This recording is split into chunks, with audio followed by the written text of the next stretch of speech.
Sahabat, kita masih bersama dengan guru kita yang senantiasa tidak henti-hentinya untuk memberikan pencerahan, nasihat-nasihat kehidupan yang sangat bermanfaat buat saya dan sahabat semuanya. Nah, kali ini Pak Wayan, Ya. saya akan memulai dari ini. Ada ungkapan bahwa kita ini bukan apa-apa, tetapi kita adalah segala-galanya gitu. Bahkan saya sempat mendengarkan wejangan Krishna kepada Arjuna pun juga tidak jauh beda. Tapi kan ini dua premis yang kontradiktif gitu. Di satu sisi kita ini bukan apa-apa, tapi kita adalah segala-galanya. Nah, bagaimana mengaktualisasikan dua pernyataan ini dalam kehidupan sehari-hari? Pripun Pak Wayan? Ya. Tubuh ini mirip seperti kendaraan yang digunakan oleh jiwa kita untuk menjalani kehidupan, untuk mencapai sebuah tujuan. Nah, sebagai kendaraan, tentu tubuh ini juga memiliki apa yang kita sebut sebagai rem dan gas sebagai kendaraan. Kalau terlalu lama ngerem, kita nggak sampai-sampai tujuan. Tapi kalau terlalu ngebut, juga berbahaya. Maka kita perlu sesekali ngerem, ngegas pada saat yang tepat. Begitu mau jalan, kita ngegas. Begitu mau berhenti, segera kita ngerem kalau berbahaya di depan. Nah, dalam perjalanan hidup kita, segala sesuatu yang kita sebut terang bisa menyebabkan kegelapan. Misalnya, kita belajar banyak, tahu pengetahuan banyak, tiba-tiba pengetahuan yang mencerahkan bisa menggelapkan kita menjadi kesombongan.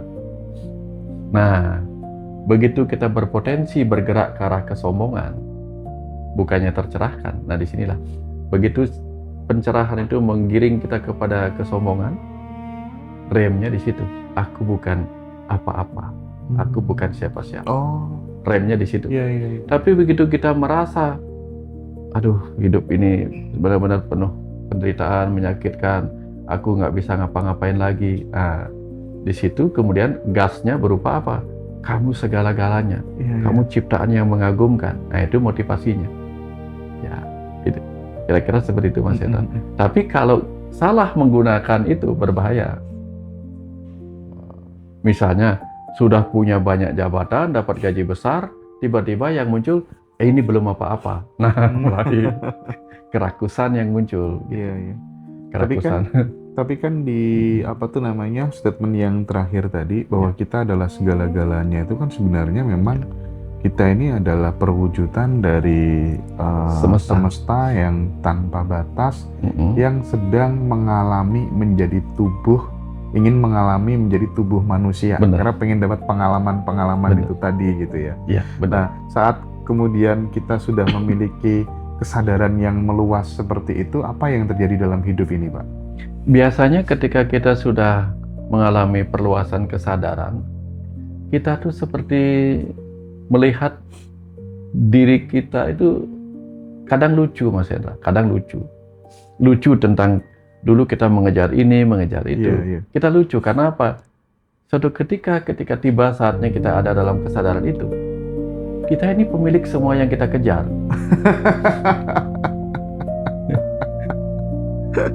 Iya. Kita pemilik semua yang kita kejar. Akhirnya ketawa sendiri, menertawakan diri sendiri gitu ya. Contoh kita mencuri nih, pura-pura kita kelaparan nih.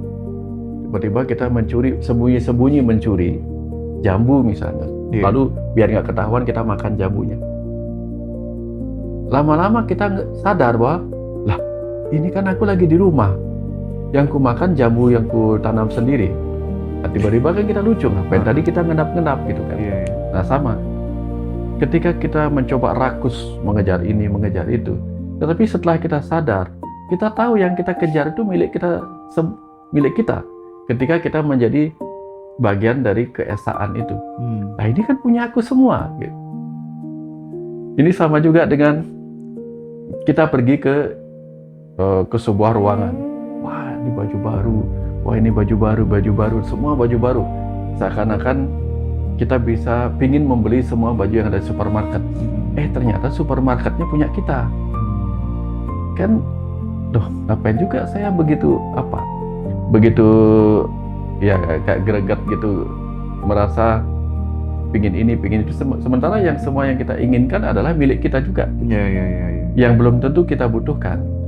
Dan kita sudah memilih, kalau kita mau di kehidupan ini jadi begini, saya pilih yang ini, bukan yang ini gitu. Tapi ini juga punyaku gitu.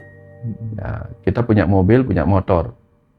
Masa ketika kita keluar udah macet gitu, kita pakai motor, kita lalu berpikir bahwa seandainya aku punya mobil, padahal mobil ada di rumah. Kan kita memang milih naik motor karena macet, bukan karena kita nggak punya gitu misalnya.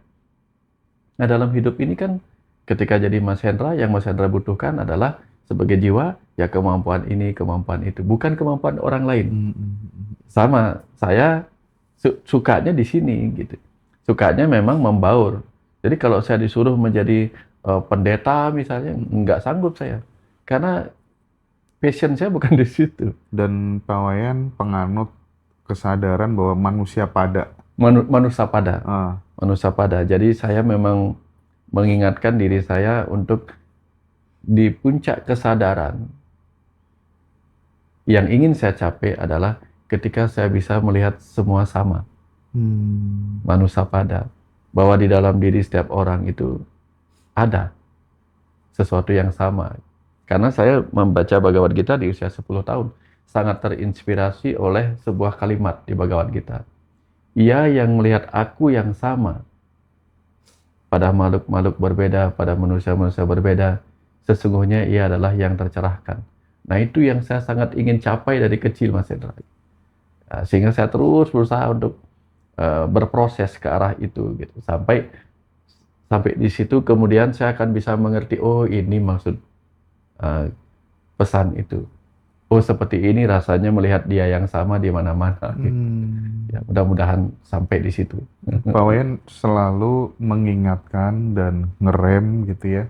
Meskipun godaan itu sebenarnya kan ada gitu ya, untuk dikultuskan, untuk dianggap paling tercerahkan, dianggap suci. Kadang kan ada yang merindukan kehormatan dari murid-muridnya yang berlebihan, juga menjaga itu. Iya, pasti. Karena yang paling penting bagi saya adalah mempersembahkan. Mempersembahkan harta yang bagi saya paling penting, yaitu pengetahuan. Begitu saya menempatkan diri saya di atas awan, saya nggak akan mendapatkan air hujan. Saya lebih memilih ada di bawah danau, sehingga bisa mendapatkan air dari hujan. Kalau ada danau, saya memilih jadi sungai yang dialirkan air danau. Kalau ada sungai, saya memilih jadi samudra yang selalu bisa mendapatkan akhir dari pengetahuan-pengetahuan itu. Nah, jadi kalau saya menempatkan diri lebih tinggi daripada aliran air hujan, pengetahuan itu, saya nggak dapat apa-apa. Nggak pernah dapat, bahkan nggak dapat pencerahan malah kalau di atas. Karena di sana mulai kegelapan. Wah, keren. Jadi di episode ini paling nggak saya menjadi tahu bagaimana cara untuk mengaktualisasikan diri saat kemudian kita lagi mulai ingin diakui, mulai kesombongan itu muncul gitu. Disitulah kemudian kita ini bukan siapa-siapa, kita ini bukan apa-apa gitu ya. Tapi saat kemudian dalam situasi yang lain kita menyadari betul bahwa kita adalah segala-galanya, kita adalah manifestasi dari Sang Pencipta itu sendiri gitu ya. Di situ pula kadang kita berusaha untuk menyaksikan dan melihat diri kita yang dalam wujud nama ini sedang beraktivitas apa gitu ya. Jadi sehingga kita tuh ada jarak gitu. Ternyata kita ini bukan nama, kita lebih besar, segala-galanya ketimbang sekedar nama yang disandang oleh tubuh ini. Begitu ya, Wan? Benar. Karena